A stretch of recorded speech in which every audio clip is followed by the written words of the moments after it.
Hello ಎಲ್ಲರಿಗೂ ನಮಸ್ಕಾರ. Welcome back to mini vlog. So guys, ನಾವು ಕಾಲೇಜ್ಗೆ ಹೋದ ತಕ್ಷಣ ಫಸ್ಟ್ ಹೋಗಿದ್ದೆ ಪೈಥಾನ್ ಲ್ಯಾಬ್ಗೆ.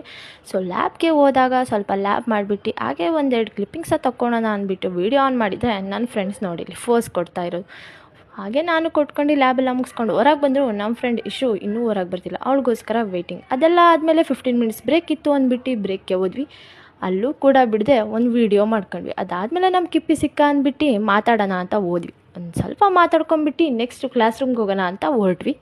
ಕ್ಲಾಸ್ ರೂಮ್ಗೆ ಹೋಗಿ ನೋಡಿದರೆ ಒಬ್ಬರು ಕೂಡ ಕ್ಲಾಸ್ ರೂಮಲ್ಲಿ ಇರಲಿಲ್ಲ. ಫುಲ್ಲು ಖುಷಿ, ನಮ್ಮದೇ ರಾಜಬರ ಕ್ಲಾಸ್ ಫುಲ್ ಅಂದ್ಕೊಂಡು ಹೋಗಿ ಕೂತ್ಕೊಂಡ್ವಿ. ಅಷ್ಟರಲ್ಲೇ ನಮ್ಗೆ ಯಾಕೋ ಹೊಟ್ಟೆ ಹಸಿತಾ ಇತ್ತು ಅಂದ್ಬಿಟ್ಟು ಬಾಕ್ಸ್ ಓಪನ್ ಮಾಡ್ಕೊಂಬಿಟ್ಟು ತಿಂತಾ ಕೂತ್ಕೊಂಡ್ವಿ. ಹಾಗೆ ನಮ್ಮ ಬೇಬಿನೂ ತಿಂತಾ ಇದ್ಲು. ನಮ್ಮ ಬೇಬಿ ಹೇಳಿರೋದು ಕೇಳಿ. ಪಲ್ಯನೂ ಬಿಡದೆ ತಿಂತಿದ್ದಾಳೆ. ಚಪಾತಿ ಬಾಕ್ಸ್ ಖಾಲಿ ವೇಸ್ಟ್ ಮಾಡಬಾರ್ದು. ಪಲ್ಯ ವೇಸ್ಟ್ ಮಾಡಿದರೆ ಅವರ ಮಮ್ಮಿ ಬೈತಾರೆ. ಸೊ ಅದೆಲ್ಲ ತಿಂದ್ಬಿಟ್ಟು ನಾವು ನೆಕ್ಸ್ಟ್ ಕ್ಲಾಸ್ ಮುಗಿಸ್ಕೊಂಡು ಹೋಗಿದ್ದೆ ಲಂಚ್ಗೆ. ಸೊ ಲಂಚ್ಗೆ ಹೋಗ್ಬಿಟ್ಟು ಊಟ ಎಲ್ಲ ಮಾಡ್ಕೊಂಡು ನೆಕ್ಸ್ಟ್ ಹಾಗೆ ಮನೆಗೆ ಹೋಗೋಣ ಅಂತ ಹೊರಟಾಗ ನಮಗೊಬ್ಬರು ಸಿಕ್ಕರು. ಸೊ ಇವರೇ ನೋಡಿ, GMITಯಲ್ಲಿ ಮಿನಿ ವ್ಲಾಗ್ಸ್ ಮಾಡ್ತಾರೆ. ಹಾಗೆ ಇವ್ರು ಸಿಕ್ಕರು ಅಂದ್ಬಿಟ್ಟು ಸ್ವಲ್ಪ ಮಾತಾಡೋಣ ಅಂತ ಮಾತಾಡಿಸಿದ್ವಿ. ಸೊ ಸ್ವೀಟ್ ಅಂತಲೇ ಹೇಳ್ಬೋದು, ತುಂಬ ಚೆನ್ನಾಗಿ ಮಾತಾಡಿದರು. ಸೊ ನಾವು ಮಿನಿ ವ್ಲಾಗ್ ಮಾಡ್ತೀವಿ ಅಂತ ಹೇಳಿದಾಗ ಇವ್ರಿಗೂ ಸಪೋರ್ಟ್ ಮಾಡಿ, ಇವರು ಕೂಡ ದಾವಣಗೆರೆರು ಅಂತ ಹೇಳಿದರು. ಅದೆಲ್ಲ ಮುಗಿಸ್ಕೊಂಡು ನೆಕ್ಸ್ಟ್ ನಾವು ಹೊರಟಿದ್ದೆ ಮನೆಗೆ. ಸೊ ಯಾಕಂದರೆ ಆಫ್ಟರ್ನೂನ್ ನಮ್ಮ ಕ್ಲಾಸಸ್ ಇರಲಿಲ್ಲ. ಬಾಯ್.